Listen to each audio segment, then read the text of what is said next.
हे संख्या थांब थांब थांब. तुला हे आठवलं का?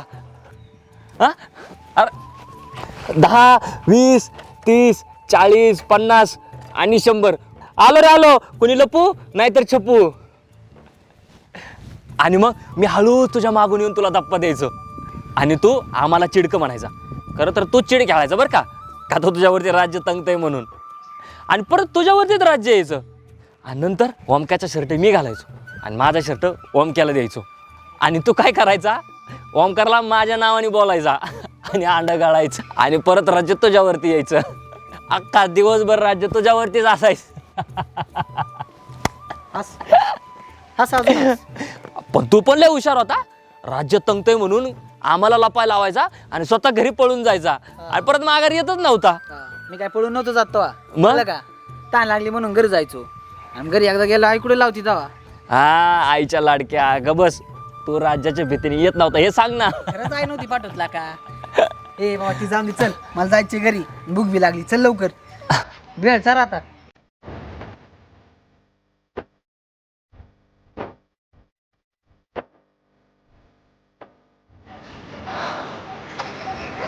ए यार चल की लवकर. हाच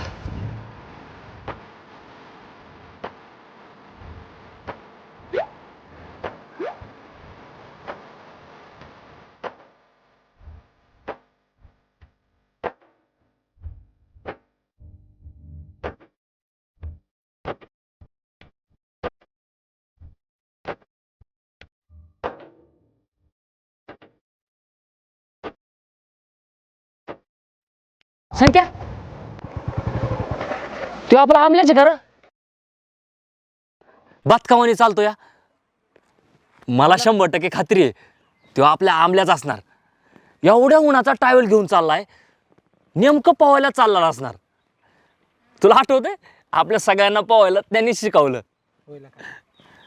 बुद्धीने लय चतुर आहे. शरीराने जरी बारीक असला ना पण हुशार लय.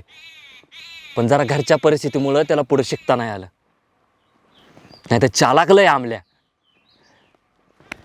चल त्याच्यापाशी चल. लई दिवसातनं भेटतोय आमल्याला.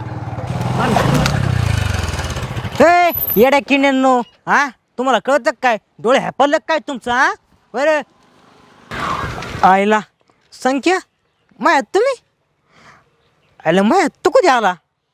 आयला पुण्याचा चंद्र काय मुशाल उगला काय? हा ह्याचे पांचट वाक्य टाकाटाकी अजून चालूच आहे म्हणायचा.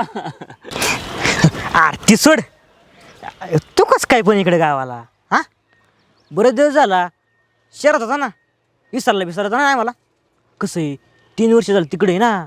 मोठा माणूस झाला ती आता का नाही? अरे येड्या तुला विसरून कसं जमल? अरे तू तर आपल्या ग्रुपचा खरा किडा आहेस. संख्या तुला आठवते मला पावता येत नव्हतं तर आमच्या घरी येऊन आमच्या आईला म्हणून बळच मला पावायला घेऊन जायचा आणि डबडं गच्च बांधायचा. डबड्याचं झाकण पण गच्च बांधायचा आणि अचानक मला विहिरीत ढकलून द्यायचा. त्यावेळेस आमलं एक वाक्य बोलायचा. अरे येड्या तुझं बुडाला ना तर मी तुला हायासा वरती काढीन. तू कशाला घाबरतो? त्याच्या ह्या एका वाक्याने लय मोटिवेट भेटायचं बघ. पण खरंच आमल्याने खरंच आपल्याला पोहायला शिकवला. तेवढा आहे. पण चालाक पण लय होता बरं का.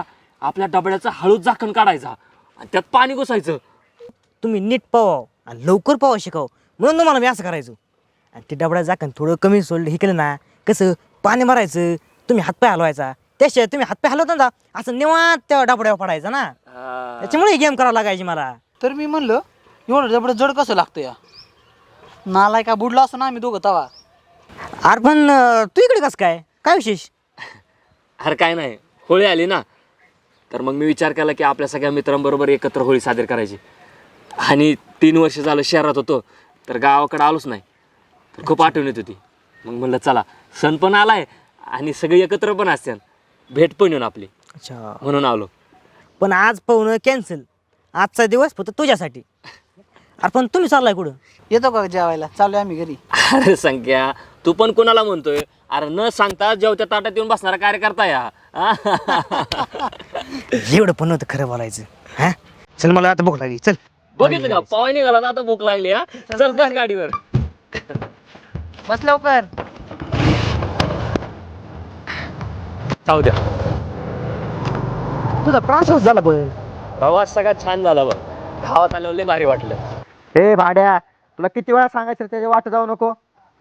50 वेळा तुला एक एकच गोष्ट सांगावं लागते का? काय परत नाही करत. तुला तुला बघायचं का मी कोण आहे? तू ये चौकात, मी पण चौकात आलो. ये. संख्या आवाज ऐकल्यासारखं वाटायला लागला रे. तू जर परत त्याच्या वाट गेला ना, तुझा आहे ना बरोबर बंदोबस्त करतो मी. तुझं आहे ना हातपाय तोडून तू याच गाळ्यात बांधतो बघ.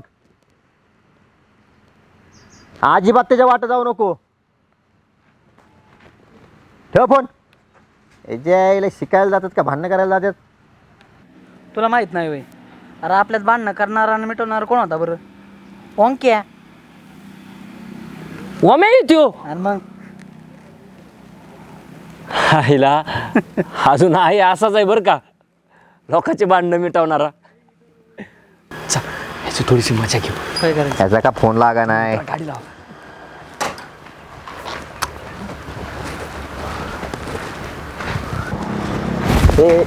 अरे माया तू ये वय व ठोका बिका खाल्ला असताना रागाच्या तडाक्यात. एक तर तुझं अंग असं बरगाड्या भेटगाड्याच मोडल्या असत्या. ओमक्या आहे तसाच आहे ना अजून.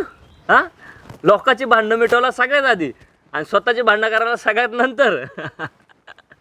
संख्या तुला आठवते का, ह्या आमल्याची कॉलेजमध्ये एकदा भांडणं झालती. तर ह्या ओम्यानी त्या पोराला इतका मारला होता की तो पोरगा 2 आठवडं वाकून चालत होता. ते पण या आमल्याच्या हाईटला मॅच होईन एवढा. ते ना सारखाच यायचा. माफ करा बरं का, त्यांना सांगा हाणू नका म्हणून. एवढी काय मारायची गरज होती रे त्याला? हां, नंतर ते मॅट्री मिळतो मला किती ताण झाला माहिती का तुला?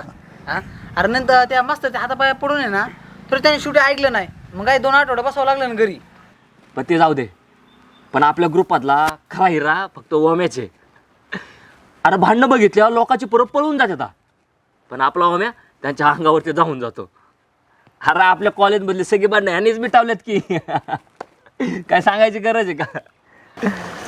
चल जाऊ दे, ये बसू आपण. हा,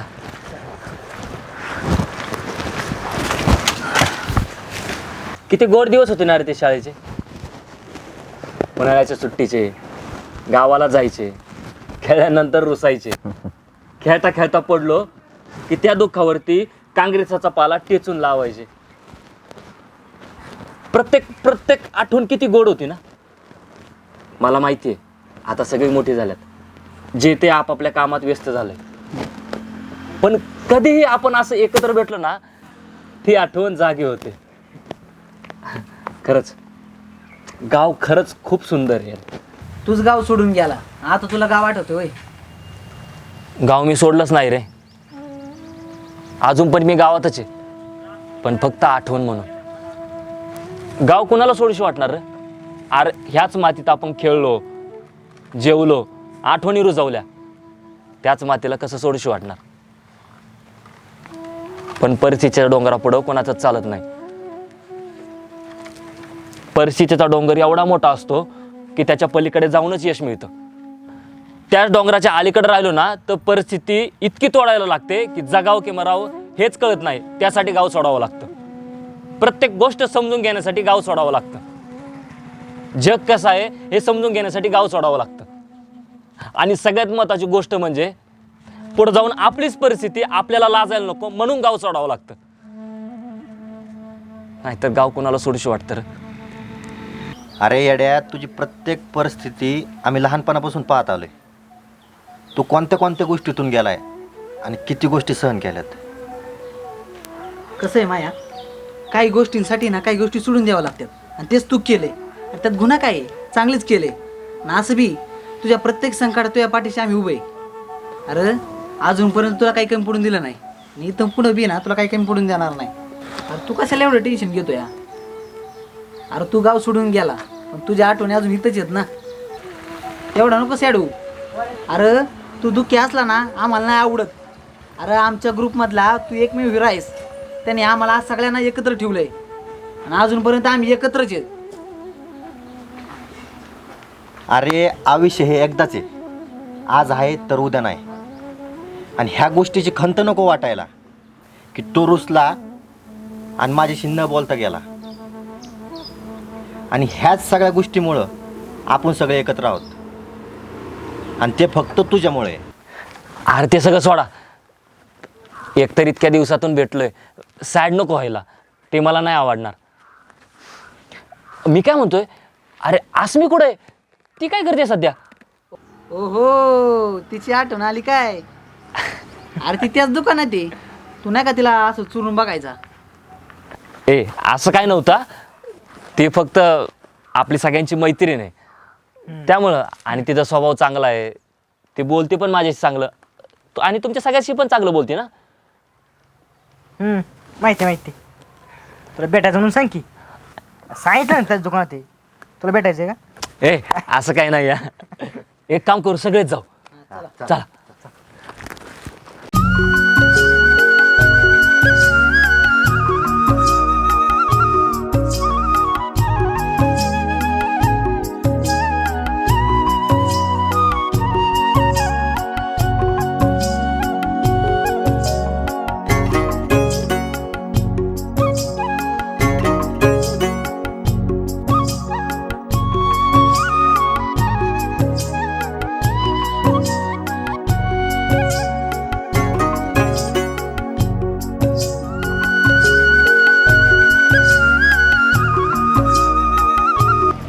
अहो ती बर्फी देता का?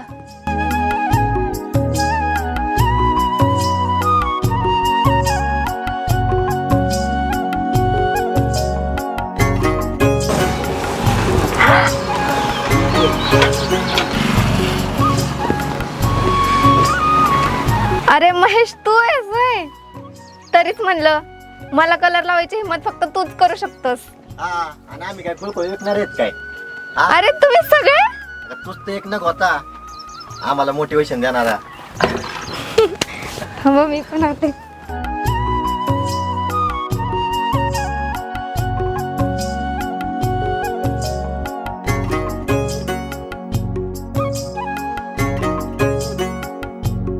पण काही म्हणा, मी पुण्याला जायच्या आधी जसा ग्रुप सोडून गेलतो, सेम तसाच आत्ता पण आहे. हां, जे ते त्याच्या कामामध्ये व्यस्त झालं तो भाग वेगळा, पण सगळं काही ठीक आहे बघा. नाही नाही, तुलाच लय खाज होती पुण्याला राहायची. अरे इथं राहून मी काहीतरी केलं असतं ना तू. संकेत, अरे काही गोष्टी अशा असतात की ज्या न सांगताच समजून घ्याव्या लागतात. आणि महेशची परिस्थिती माहिती होती ना, त्यामुळे त्याला बाहेर जावं लागलं ना. हां, आणि तरी पण आपण त्याला सगळे खूप मिस करत होतो. त्याच्या जाण्याने कोणाकोणाला दुःखही झालं, पण हे त्याला नाही माहीत. पण त्याच्या जाण्यामागं काहीतरी कारण होतं, त्यामुळे तुम्ही त्याच्यावर नाराज नका हो. उलट खुश व्हा की तो बाहेर गेला आणि काहीतरी बनूनच परत आलाय. नाही नाही, काढा ना जुन्या गोष्टी कोण काढ. अरे आत्ता भेटलोय तर आत्ताच काढा ना. अरे अमोल, मागचं कोण करून काढतंय? फक्त काही लोकांच्या जाण्याने जे दुःख झालं ते सांगतात. आणि ह्या लोकांच्या जाण्याने काही अशा गोष्टी घडल्यात ज्या आयुष्याला टोचून जाणाऱ्या होत्या, पण त्याची जाणीव त्यांना कधीच नाही. जाऊ द्या, तुम्हाला सगळ्यांना एकत्र बघून आहे ना, मला खूप भारी वाटतंय. आणि महेशला बघून तर जास्तच. अरे बाहेर तर वाटणारच ना. अरे आल्या आल्या जुन्या आठवणी जागा केल्यात का नाही? आठवण तर मला सगळ्यांचीच येते, पण सगळ्यात जास्त आठवण मला. काही खाणार का तुम्ही? थांबा, बर्फी देते.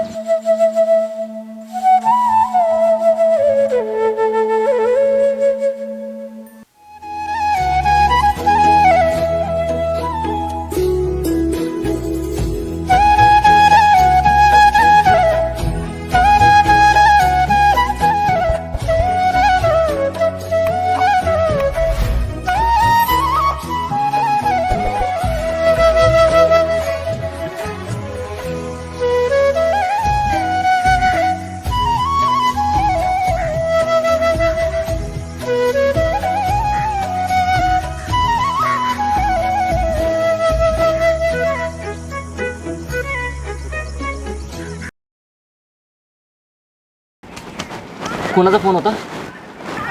अरे तुला नाही सांगितलं का यांनी? काय म्हणजे मला ह्यांनी काहीच नाही सांगितलं. अरे सांगायचं लक्षातच नाही राहिलं.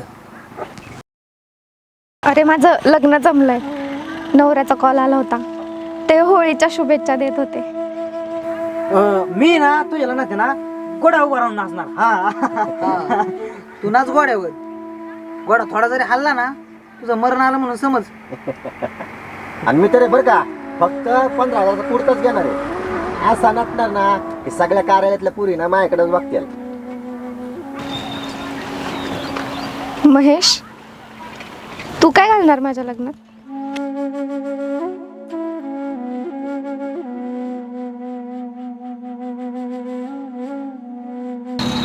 संकेत, चल जाऊया. गावातल्या काही लोकांना पण मला भेटायचे अजून. लय देत झालं ना, गावात आलो नव्हतो, तर म्हणलं त्यांना पण भेटून जावा. त्या लोकांना भेटायचे. त्या लोकांना मी आपलं मानलं होतं, पण त्या लोकांनी मला कधीच आपलंसं मानलं नाही. चल संकेत, जाऊया. चाललास? परत कधी येणार? आठवणी मित्रांपाशीच होत्या. मित्रांना भेटून छान वाटलं, मन भरून आलं. पण आजच्या भेटीचा शेवट खूप गहाण होता. परिस्थितीमुळे गाव सोडावं लागलं. वाटलं होतं ज्या माणसांना मी आपलं मानलं ते माणसं माझी वाट बघतील, पण खरं तर आपलं मानल्याने आपल्याला आपलंसं कधी मानलंच नाही. ह्याच गोष्टीची खूप खंत राहील. चला.